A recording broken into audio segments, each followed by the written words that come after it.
La fumée et l'arôme des encens tibétains sont partout. Dans un petit village de Shigadze, Khaesangtsring, du monastère de Talatubten, commence sa journée de la même manière tous les jours, fabriquer cette spécialité tibétaine. En juillet 2017, une petite fabrique a été installée dans le monastère, vieux de plusieurs siècles, pour relancer cet artisanat perdu. La fabrication d'encens tibétain remonte à plus de 400 ans. Toutefois, cet artisanat n'a pas perduré pour certaines raisons.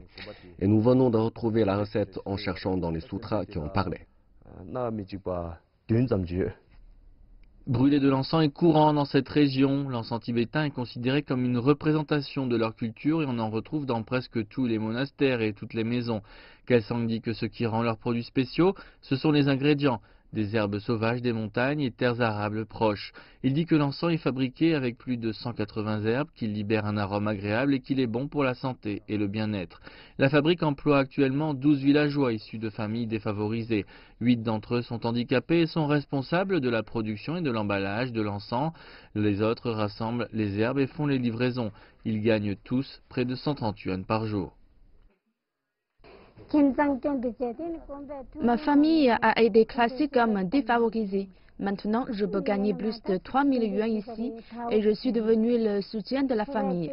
J'ai de la chance de travailler ici.